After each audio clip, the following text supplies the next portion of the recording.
Good morning, good morning, good morning. Welcome in. Another edition of TDN Daily. Going to get started here in just a minute. Just doing some last minute things on my end here to get the show ready to go.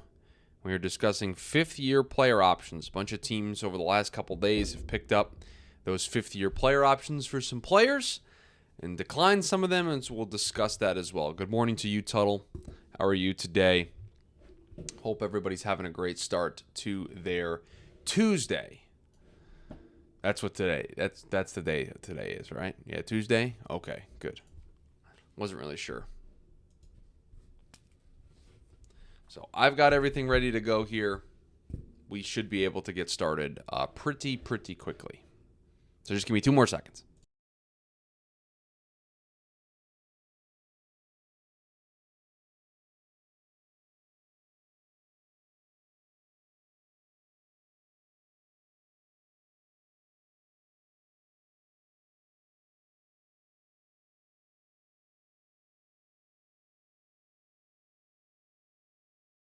Hello, Janelle. How are you today? Welcome in. Going to get started here in just a second. Just doing some last minute, just organizing of things on my end to make sure everything is good to go. Because I got to get the stream open so that I can make sure that you guys can see everything. I sent out the tweet. I put it in the Discord. So just making sure that everything is ready to go. So, all right, we'll go to this screen. You guys can see me. Hello. Hitting the post-draft lull, waiting on the NFL schedule slow leak season. Yeah, I mean, that's kind of where we're at, right? I mean, there's this kind of lull in the air. But May 11th, I think, is the day that they're considering for the schedule, so we don't have to wait that much longer for that. And obviously, we'll have something here on the YouTube channel for that. Washington not giving Chase Young his 5th year was a little surprising. Don't worry, Sportsnut, he's written down here as well. Janelle says, who did the Jets draft with the 13th pick that there was no way they would trade? So we're coming in spicy, Janelle, and we're coming in with a complete mischaracterization of what I said. I see we're going to be off to a very fun start here today. I believe the point that I made, and I emphasized it pretty regularly, is that the Jets were not going to give up 13 on its own. That was not going to be shipped off to Green Bay. That a pick swap was possible, but just giving away 13 was not going to be possible. So, but I appreciate you coming in here and getting us off to a very fun and rowdy start. Always fun to start that way. All right, I'm going to push the button and we're going to get started with the recording of the show. I've got, let's see here, 1, 2, 3, 4, 5, 6, 7 names or so that I think are worth discussion in some way or another. Obviously, your guys' thoughts on some of these players, if there are other players that have not been mentioned here that you're interested in, we can have that conversation as well. So I'm going to push the button. We can get started and have some fun. So here we go. And welcome into the Tuesday edition of the TDN Daily Podcast. Chris Schubert back with you here once again on the show. Hope everybody is having a great start to their Tuesday. 5th-year options, the focus of today's show, as we are starting to learn the decisions for some of these teams, whether or not to pick up the 5th-year option from the first rounders of the 2020 class. Some surprising yeses, some surprising nos. I've got a list of names here. We've got the YouTube chat ready to go. They are already having the conversation about a couple players in general. So we are going to have a lot of fun here on the show discussing these 5th-year options. I don't remember the exact date that they need to pick up these 5th-year options by, but I do know the day is coming soon, and so that's why you're kind of seeing this flurry of activity, considering that you have the draft is over. You know, the first 2 waves of free agency are over. There's kind of this lull that allows these teams to kind of go back and recycle and refocus on their own players and get some of this stuff done behind the scenes. Now, some of these players already had their 5th-year options picked up way ahead of time, like Joe Burrow, Tua's was picked up, Herbert's was picked up over the weekend. Those, you know, some of those were a little bit ago, and some of them were more recently. So those are not really the focus of today's show, but if there are obviously some comments about those players, we can sneak them in. But those are not the players that I necessarily have a laser focused on because within the last, I would say, 24, 48 hours, we've seen some teams make the decisions, and there are some surprising ones. And I'll start with one that maybe shouldn't be very surprising, and I can't wait to see what the live YouTube chat says about this, what their thoughts on this player are. But the Broncos deciding to pick up Jerry Jeudy's fifth-year option. And I have them all listed down here, and I'm going to cross Jerry Jeudy's name off because I know then that we discussed him. Jerry Jeudy's fifth-year option, he was under the basic tier of the fifth-year options. There's 4 different tiers. There's the basic, there's the playtime, there's the 1 Pro Bowl, and there's the multiple Pro Bowl. So those are the buckets that these players fall into. Jerry Jeudy falls into the basic bucket, which is a player that doesn't meet any of the other requirements, and their base salary is the average of the 3rd to 25th highest salaries at that person's position over the past 5 years, which clocks Jerry Jeudy in at $12.987 million for a fifth-year option, fully guaranteed. So not this year for Jerry Jeudy, but his fifth-year option for next year has been picked up. And the reason why this is a bit surprising to me that they would pick up his fifth-year option is because it really felt like there was so much momentum towards the idea of the Broncos trading Jerry Jeudy and moving on from Jerry Jeudy, right? It was kind of Jeudy or Sutton. One of those was going to move, and it really felt like Jeudy was the more likely of the two to get moved. And I guess maybe necessarily picking up the fifth-year option doesn't preclude them from having this same exact conversation next offseason, right? It doesn't really change that they can go into next offseason with 1 year left on Jerry Jeudy's deal because they picked up the fifth-year option and can have that same conversation. Tuttle informing me that today is the deadline for the fifth-year option decisions, which is why we're getting a flurry of them, which makes a lot more sense. Thank you, Tuttle. Not up to date on the ins and outs of every single date on the calendar for the NFL schedule. So the fact that all of these are coming in today certainly does make some more sense. Sportsnut asks, did Dallas pick up CeeDee Lamb? Yes, they did. I have a list here on overthecap.com, and it has all the ones that have already been picked up, and CeeDee Lamb's is already there. He's under the 1 Pro Bowl, $17.9 million for him. So there's your juxtaposition amongst wide receivers. CeeDee Lamb makes 1 Pro Bowl over the course of his first 3 seasons. $17.9 million is his fifth-year option. Jerry Jeudy in that first bucket, $12.9. So again, I don't know if this changes the long-term outlook of Jerry Jeudy in Denver. It certainly makes it seem like he's going to be on the team for this season. And then they're going to go from there. And so he's going to be a big piece, I think, of them being able to turn things around there. Russ has obviously got to play better. They're going to have a new offensive scheme with Sean Payton there as the head coach. But I certainly feels to me like Jerry Jeudy is going to be able to have a big part into what this team looks like next season and could have a big impact on their success. They're in a tough division and a tough conference as well. Sportsnut asks, did the Saints pick up Cesar Ruiz? As I saw reporting that said that they did, and they didn't. So if this reporting was as of this morning, I don't know. I can tell you that overthecap.com does not have his option currently listed to be picked up. He falls into the playtime bucket, so $14.175 million is the decision on Cesar Ruiz. It does not say that his was picked up. Now, if it gets picked up today and it just has not been translated into that spreadsheet, then that's a different story. But as of this moment, it does not say that his has been picked up. So those are kind of my thoughts on specifically Jerry Jeudy there. We will continue to move on because Chase Young is one that was mentioned in the comments that it was a little surprising that they did not pick up his fifth-year option. He did make a Pro Bowl, so it would have been $17.452 million for Chase Young. And again, I don't know necessarily in the case of a player like Chase Young, who has shown flashes of being extremely productive. Again, Pro Bowler, right? 1 Pro Bowl. I think there's inconsistency here. There's the injuries here, right, that has kind of put this at a really difficult stage for Washington. And so for me, it feels like Washington doesn't want to commit that kind of money, but I don't know if they won't necessarily work out maybe a long-term deal at some point between now and the beginning of the season.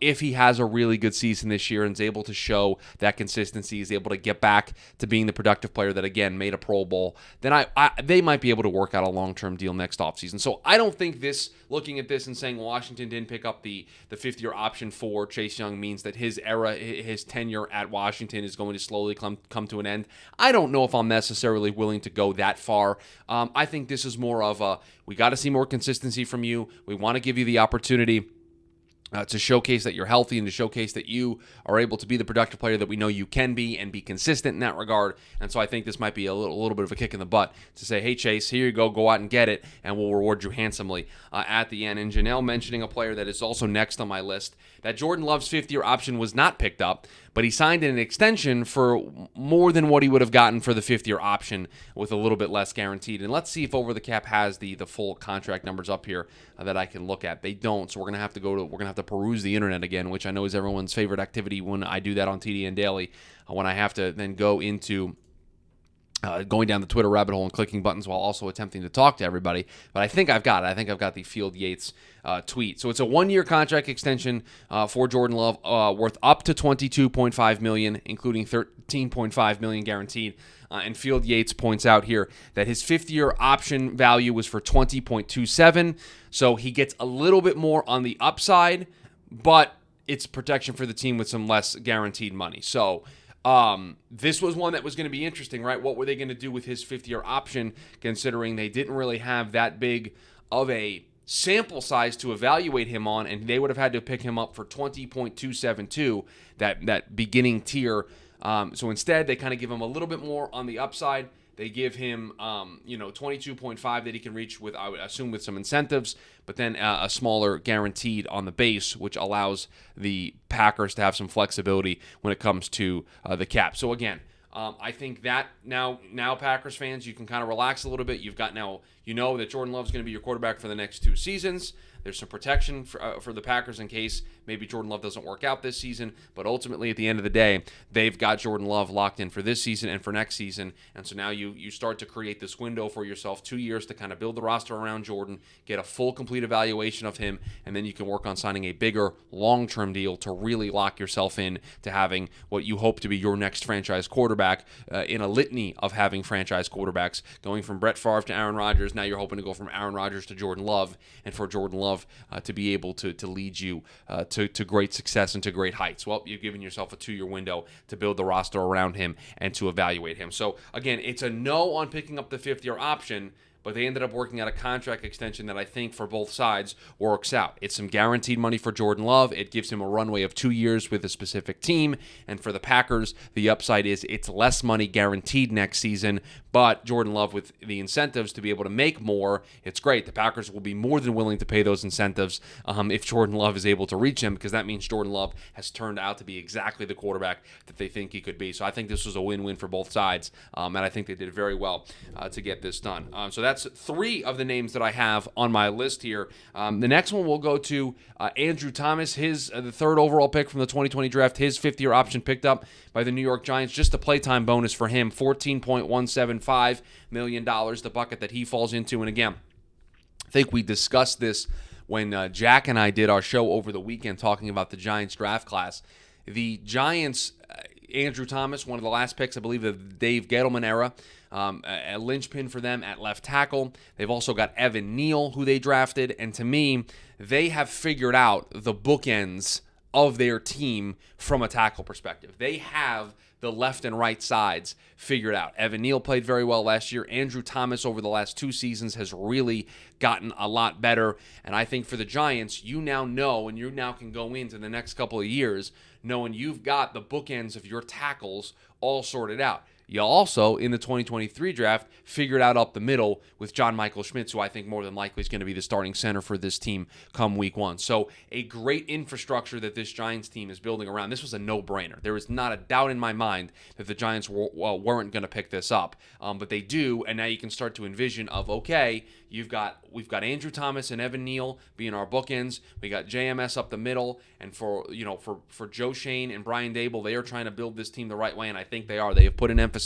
on the offensive line. Again, Andrew Thomas not their pick, but picking up the 5th-year option was their decision, and I think they made the right one there. And again, they've got 2 really good tackles to be able to protect Daniel Jones, and they started working on what clearly was the weakness of that offensive line, which was the interior up the middle, by getting John Michael Schmitz, who I think is going to be an imposing presence there at the center spot, and it gives you 3 really great pieces to build around that offensive line. And let's see here. I'm going to pull up the depth chart to see what they have working long term. at these spots. And again, JMS probably going to slide in at the center. There are 2 guard spots. Ben Breezen going to be currently the starting left guard, according to our lads, and Mark Glowinski, the right guard. Again, feels a little underwhelming in that regard, but they've got the 3 other pieces that they've got to feel really good about. Andrew Thomas on the left, Evan Neal on the right, and John Michael Schmitz up the middle. And so now for them, specifically for the Giants, okay, we've got the Daniel Jones contract worked out. We had a great draft class that got us a starting center, probably one of our starting wide receivers. I would say Jalen Hyatt's going to be in the competition for wide receiver 2, wide receiver 3. And we got a starting corner to go on the opposite side of Adoree Jackson with Deonte Banks. Now we can probably explore the free agency market, the secondary wave of free agency market, because right now if you sign anybody in free agency, I don't think it counts against your compensatory picks, the compensatory pick formula for next season. And so we've got that. Now we can maybe start circling back and working on a potential long-term deal for Saquon Barkley, because he's on the franchise tag, has not signed that franchise tag yet. Let's maybe work that out, get that done long-term, and figure out and really give ourselves, okay, we now know our quarterback, we know our running back, we continue to build everywhere else. And so you got to give a lot of credit. I love the way this team is being built. I love the vision that Joe Shane has. I love the way they're coached with Brian Daboll. And again, they had a great first year with this group. They had a great first draft with this group last year. It fed into a really good 2022 season. And again, I think they're continuing to parlay that success and continuing to show that they are a very well-run organization. They really understand the vision and what they are trying to do long-term. So I think a no-brainer that they picked up Andrew Thomas. The next 3 that I'd like to talk about here are all players that the teams didn't pick up their 5th-year option. Jordan Brooks, we'll mention very quickly here for the Seattle Seahawks. His option not picked up at the linebacker spot, $12.722 million. The Seattle Seahawks declining to pick that one up. And I want to stay at that position because a player in the same bucket, the same tier at the same position, also didn't get his option picked up. And again, I think this all goes to a very specific move that this team made, because I think this player played pretty well last season, and I think is starting to showcase signs of developing and growing into a very, very good player, and a player that can be impactful. I just don't know if he's going to fit into this team's long-term plans, and that is the Baltimore Ravens declining the 5th-year option on Patrick Queen. Again, he fits into that same bucket that we just mentioned with Jordan Brooks, $12.722 million for Patrick Queen. Patrick Queen coming off the best season of his career from a statistics perspective, 99.6% of defensive snaps, which was a far cry from 2021 where he played 75.9%. 80% in his rookie season, so it increased his snap load. It's literally an every down player. The most tackles of his career, the most sacks of his career, the most QB hits of his career, had the most picks of his career. I mean, he had statistically the best season of his career, and he was a very impactful player for them in year 3. Now, again, are you going to add $12.722 in a 5th-year option where, again, this year they're going to pay him $3.869 million? Are they going to add $12 million to their cap when, oh, by the way, they traded for Roquan Smith and gave him a huge, massive contract extension? Again, that's probably the rub here. Roquan Smith making $9 million against the cap this year, but signing Roquan Smith to a 5-year, $100 million, $40 million guaranteed. Starting next season, they're going to be paying him $13.5 million against the cap, and then the following 3 seasons, he counts for $20 million plus against the cap. Again, linebacker is one of those positions where we talk about positional value. When we talk about the financial implications, is that a position that you want to be paying? They're going to be paying Roquan 8% of the cap in 2 seasons. Is that something that they really, truly want to do? And then do they want to add on top of it by having 2 players at that position making a ton of money? Because next year, Roquan Smith's going to make $5.3 million. The $12.7 pretty close. We'll round up and call it 5. Do you want 2 players taking up 10% of your cap? I don't know, and specifically at that position, is that something that you really want to do? Again, I don't know. I think once the decision was made to trade for Roquan and give up the draft capital of a second-round pick, give Roquan Smith the big contract of a 5-year, $100 million contract, the writing was kind of on the wall for for Patrick Queen in terms of, I think, his long-term staying power there in Baltimore. So I'm not surprised that they chose to pass on the idea of the fifth-year option there for him. The last player that I want to discuss here, and we'll sneak in your thoughts if there's a player that I missed that you would like us to discuss, or maybe I'll give the internet one more refresh to see if anybody has declined or picked up an option since we started the show. Tuttle says linebackers seem to require Hall of Fame trajectory results or teams just move on. Again, we talk about that positional value thing, Tuttle. I think you're emphasizing it. You're either a impact player right away at the position and you have lasting staying power as a top 5 player at the position, or else I think teams feel very comfortable being able to move on and re-identify another player at that position. Let's do a little thought exercise, Tuttle. You got me interested in something here. Let's look at the top players at the position from I'll organize it by total value of contract at the linebacker position. And look, I think the first 3 guys on this list are players that people would classify as top-tier players at the position. Maybe not necessarily Roquan getting the $100 million, but Shaquille Leonard getting $98.5 million. I think people very much understand he's one of the best players at his position. Fred Warner getting $95.22 million in total value.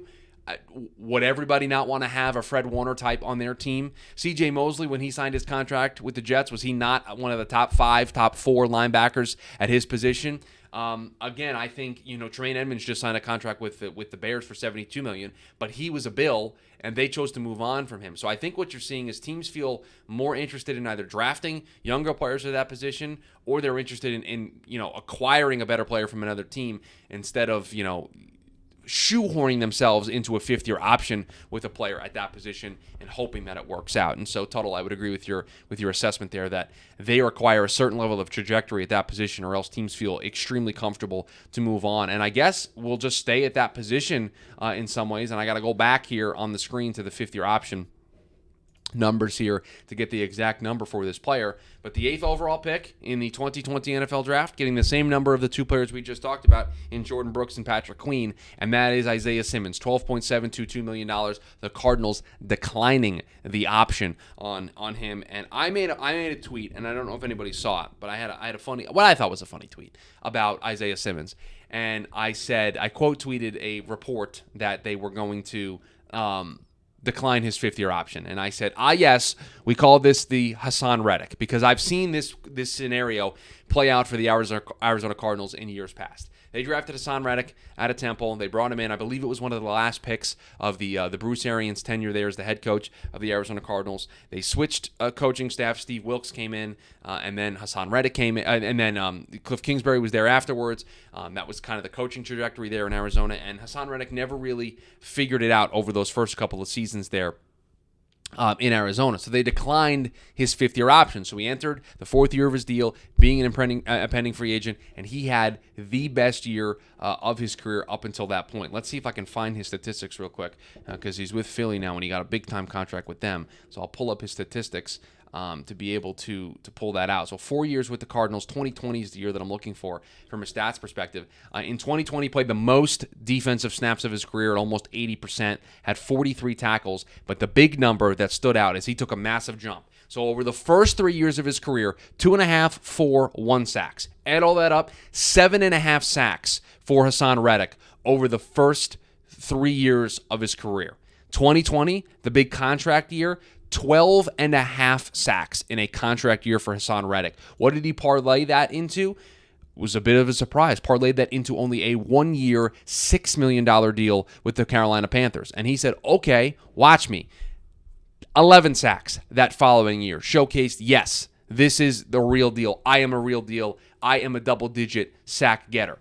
Turned that into a 3-year, $45 million contract with the Philadelphia Eagles, and oh, by the way, had 16 sacks last year for them. So 7.5 sacks in his first 3 years, and then followed it up with 3 straight double-digit sack seasons. So Hassan Reddick, a major player for the Philadelphia Eagles, and one of the better pass rushers we have in this league right now. And not to say that that's what Isaiah Simmons will be, because he's not playing the position that Hassan Reddick played from an edge rush perspective. But I've seen the Cardinals decline 5th-year options for players, and then in these contract years, years they ball out, and it puts the Cardinals in a weird bind. And I would not be surprised if Jonathan Gannon is able to get more as a defensive-minded head coach out of Isaiah Simmons than maybe Cliff Kingsbury was able to. And that's kind of the interesting part of this, because if Jonathan Gannon is able to get more out of Isaiah Simmons from a defensive perspective, is able to put him in better positions to succeed, if Isaiah Simmons is able to have one of the best years of his career, you don't think Jonathan Gannon's going to pound the table to have a player like that in his defense if he's able to get the most out of him? And so then that puts the Cardinals in a position where they're going to have some conversations about a long-term contract. And oh, by the way, they're going to have that same conversation a year from now with Zaven Collins. So I think that's interesting because different regime, different GM, different head coach, but the fans don't forget that they've just been recently down this path where they declined a fifth-year option. They decided to not keep that player long-term, even after having a great year, and that's what Hassan Reddick had. He had a great year that year with the 12.5 sacks, and they moved on, and Hassan Reddick is now torturing the rest of the NFC, and the Cardinals are still looking for their long-term answer at pass rush. They hope to have found it in B.J. Ojulari in this draft. So again, that's kind of the disclaimer that I would put on this. Why this is notable to me that they said no to this is because they've just been down this road. Does Monty Ossenfort, is he able to kind of potentially, I should say, because we don't know what this fourth year is going to be for Isaiah Simmons. If it's similar to the other three, then I don't think they'll find themselves in this situation. But if Isaiah does have a good season, if Isaiah does make an impact, if Isaiah does make progressions in this Jonathan Gannon defense, can Monty Ossenfort kind of right the wrongs of a previous regime and not let a very talented and caliber player leave the building? Again, up to Isaiah to be able to go out there and play and showcase his skills and show that he is a fit for this Jonathan Gannon defense, but the opportunity is going to be there. So that's another one that really kind of stood out to me on the short list here of fifth-year player options that have been picked up. I'll pull up the list one more time and just read through the players that at least have not had their options picked up. Whether that means it's been officially declined or not, you'd have to check. But Chase Young, we know, was declined. Isaiah Simmons, we know, was declined. C.J. Henderson, we know, was declined. Mekhi Becton for the Jets. I don't know if they've actually officially declined that one yet. He's getting the basics, so that's $13.5 million. I actually don't know if they've officially declined that one yet. They might have, but I don't remember off the top of my head. Javon Kinlaw, Austin Jackson, Kavlon Chason, that one was declined by the Jags. They declined both that and C.J. Henderson. They acquired C.J. Henderson in a trade last year, so they declined that one as well. Jalen Reagor, I think that one was officially declined. Kenneth Murray, Cesar Ruiz, Jordan Love, we know what happened with that one. Jordan Brooks and Patrick Queen, we know those two were declined as well. Noah Igbenogany and Clyde Edwards-Helaire are the only ones that have not gotten their options either picked up officially or they were outright declined. So that's where we stand here on May 2nd. That's going to do it for us here on the podcast version of the show. The YouTube version, the post show, will continue here in just a second. Appreciate everybody making this show a part of their day. Please rate, review, subscribe to the podcast. It is a great help to us continuing to grow this show, continuing the momentum that we had throughout the draft season, throughout the draft cycle, and I'm hoping to continue that here into the summertime where I got a lot of fun things planned here for the show. So I appreciate everybody making this show a part of their day. Join us Monday through Friday on the YouTube channel, 11 a.m. Eastern Standard Time. We go live with the show. We hang out. We have the post-show shenanigans where we discuss things that are on your mind, either related to the show topic or completely off the wall. So we do that once we are done here. So join us one day this week. I'm sure you'll have a blast when we do the show live on YouTube. So I appreciate everybody making this show a part of their day. Everybody have a great rest of their Tuesday, and we'll talk to you all tomorrow. All right. We are in the post-show. I will open it up. Janelle says, always enjoy the show when I can make it. Appreciate that, Janelle. Appreciate that. I got to take a sip of water. My mouth is very dry. I appreciate it. Yeah, this is a lot of fun. Reddick got better when he was surrounded by better talent and coaching, #team building. I would agree with that, Tuttle, right? I would agree with that. And I think, but he also had the career year up until that point in the last year in Arizona. So he was able to sustain it in Carolina. He was able to sustain it when he got the big money deal from Philly, but we can't ignore the fact that he did have success in a contract year with Arizona, and I think they wondered, and they worried at the time, at least I would assume Steve Keim worried, that was that a one-year flash-in-the-pan contract year, guy playing hard, and did he want to convince himself that that was what the team needed to do long-term? Now, I'll tell you, they're still searching for long-term pass rush help, so, maybe have been a bit of a blunder on his part. Sportsnut says, In what order do the 2020 quarterbacks get their new contracts? So the quarterbacks of the 2020 first round are Joe Burrow, Tua, and Justin Herbert. Jordan Love, can we put Jordan Love to the side, Sports Nut, for the sake of this post-show conversation? Because they just signed him to the extension for the 5th year. I don't think they're going to touch an extension until after that year anyway. So I would like to, and spoiler alert, they might just franchise tag him at the end of the 2nd year of that contract and just kind of do that. Franchise tag him and then work out a long-term deal. So he probably won't hit free agency if he plays the way that they think he's going to play. Okay, so I'm going to put Jordan Love to the side, if that's all right with everybody else. Joe Burrow, Justin Herbert, Tua. I'm going to put Tua third. I feel comfortable putting Tua third. They picked up the 5th-year option. So to me, I think they are going to want Tua to play this year and show that he can stay healthy, show that he's learned how to better protect himself, build on 2022 in which he was the best version of himself. He's only 25 still. Show that he was the best version of himself. And then I think in this offseason, this upcoming offseason, before that $23 million kicks in, if he checks all the boxes they want him to check, they'll give him that contract extension then, and they'll rework the 2024 part of the deal. They'll lower their number. They'll do all the cap shenanigans that we see them do all the time. That would be my prediction on Tua. Herbert and Burrow, that's a different story. I think they get those contracts done sooner rather than later because I think those guys have had more consistent play, more, I think, elite top-end play, and I think these teams are going to be hard-pressed to get these contracts in because Jalen Hurts just got paid. Lamar just got paid. Like, we've got contracts all over the place that are changing the game. Hurts got 255. Russ just beat that. Lamar just beat that. Russ came in just under that. Let's see. Who's going to be coming up pretty quickly for contracts? You got Trevor coming up soon. I think who gets paid first, Burrow or Herbert? Who gets paid first, Burrow or Herbert? I think Herbert gets done first. If you told me that you thought Burrow would get paid first, I'd be like, sure, okay. I'm not really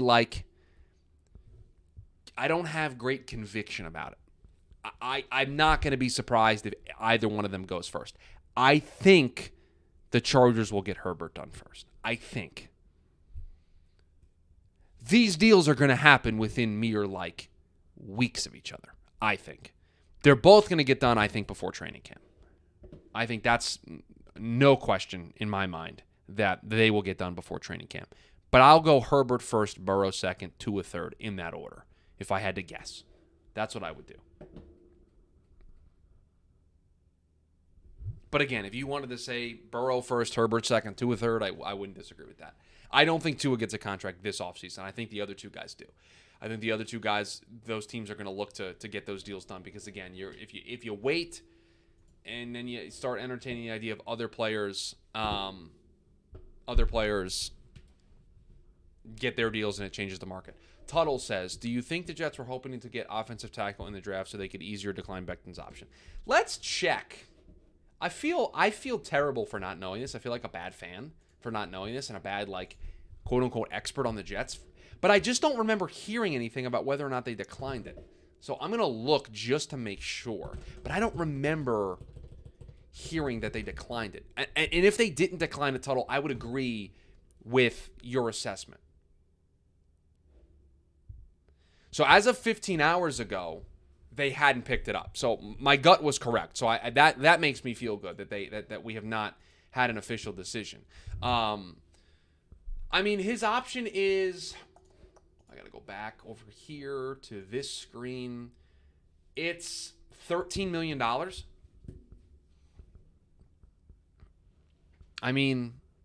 If they don't pick it up, then I think that means this year's the end for Mekhi in New York. I don't think he's going to play well, and then they're going to be the team that gives him the extension. I think they're just going to be like, all right, Mekhi, you played well. Appreciate you, but we're going to go in a different direction. So if they decline the option, I think this is then the last year of Mekhi Becton in New York. So if they pick it up, that makes me think that like because I don't think they want to go into. Let's look at it from this perspective. If they decline the option on Mekhi, they go into next offseason needing both tackle spots. Because Dwayne Brown is 37. He's 38. He'll be 39 next year, and technically next year is a void year on his contract. So he's technically under contract, but he's not expected to play. So you're going to have at least one tackle spot open with Dwayne. You decline the fifth-year option on Mekhi. That tells me that you're probably going to open up the other tackle spot. And then at that point, your depth on the roster is Max Mitchell, who played fine last year. You just drafted Warren, the kid out of Pitt. But again, he feels more like a project to me. You got to hope he can stay healthy. Carter Warren. They did pick up Billy Turner yesterday, but that feels more like depth to me. They would be going into next offseason needing 2 tackles because the interior of their line's pretty good with Lakin and Connor and Vera Tucker. And I have not started my summer scouting stuff yet. I plan on doing more scouting this year than I've ever done before. And so I'm going to dive deep into this class. I don't know how good this offensive line class is. Obviously, as the summer progresses, I'll have a better feel for it. But yeah, if they decline the option, it really tells me that they're going to be walking into an offseason where they're going to need 2 tackles. And that's not a good place to be when you're in a win-now window with Aaron Rodgers as your quarterback. So it's interesting to me. It's an interesting approach. I really think they might just pick it up, just so that they have the option. But we'll see. I will make this the last call. Any other questions, comments that anybody has? Packers can trade Bakhtiari for a conditional pick next. No, Janelle. You have too many of my picks next year. You've already got a first. You can't have any more. You can't have any more. No. I am making this the last call, though, for comments and questions. But you can't have any more picks, Janelle. You already got more than I thought you were going to get. Except the first that you're going to get next year, please.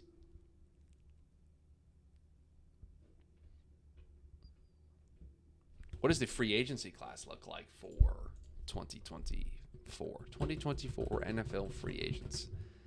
Shout out to the big bag of packing peanuts in the background. Yeah, thanks, Jamie. Appreciate it. I was packing some stuff up this morning, so I just didn't move them.